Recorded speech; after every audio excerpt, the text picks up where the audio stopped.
সদৌ বাঙালি যুব ছাত্র ফেডারেশন আজি আমার কোকরাঝার জেলা সমিতির এখন সভা অনুষ্ঠিত হয়।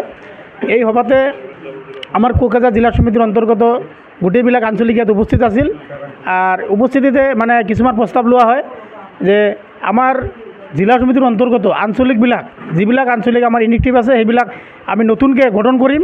লগতে অহা 2-3 মাহৰ ভিতৰত কোকৰাঝাৰ জিলা সমিতিৰ যিখন অধিৱেশন অনুষ্ঠিত হ'ব বুলি আমি আজি সভাত প্ৰস্তাৱ লৈছোঁ।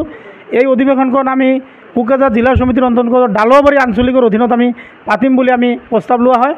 গতিকে আমি সকলো সমততা বিটিআৰবাসীক আমি এইটোৱে ক'ব বিচাৰিছোঁ যে আমাৰ সদৌ বাঙালি যুৱ ছাত্ৰ ফেডাৰেশ্যনৰ যিটো মানে আমাৰ কাৰ্যসূচী, গতিকে আমাৰ এই কাৰ্যসূচীত বা আমাৰ এই যিখন মানে কোকৰাঝাৰ জিলা সমিতি অধিৱেশন অনুষ্ঠিত হ'ব, সকলোৱে যেন আমাৰ ইয়াত সহায় সহযোগিতা কৰে, আমাৰ ইয়াত মানে আহে, সেইকাৰণে আমি সকলোলৈ আমি আহ্বান জনাইছোঁ। ধন্যবাদ।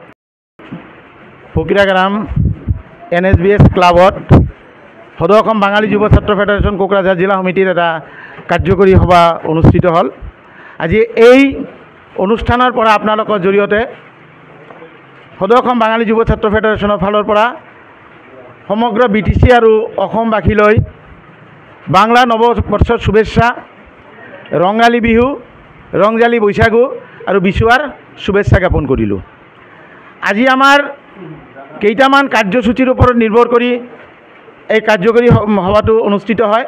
তাৰ ভিতৰত প্ৰধান হ'ল অহা 20 তাৰিখ আমাৰ প্ৰতিষ্ঠা সদৌ অসম বাঙালি যুৱ ছাত্ৰ ফেডাৰেশ্যন 39তম প্ৰতিষ্ঠা দিৱস। এই প্ৰতিষ্ঠা দিৱস আমি পালন কৰিবলৈ ওলাইছোঁ কোকৰাঝাৰ জিলাৰে ভাওৰাগুৰিৰ চেজাৰী চাটবিল অঞ্চলত।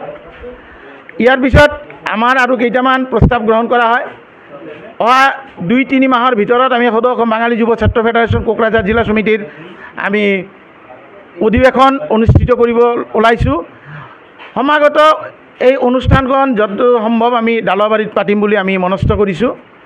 আৰু অহা দিনবোৰত যাতে মানে অসম তথা BTCত বাঙালীসকলে যাতে মোৰ ওখ কৰি জীয়াই থাকিব পাৰে, তাৰ বাবে আমি কেইটামান কাৰ্যসূচী হাতত লৈছোঁ।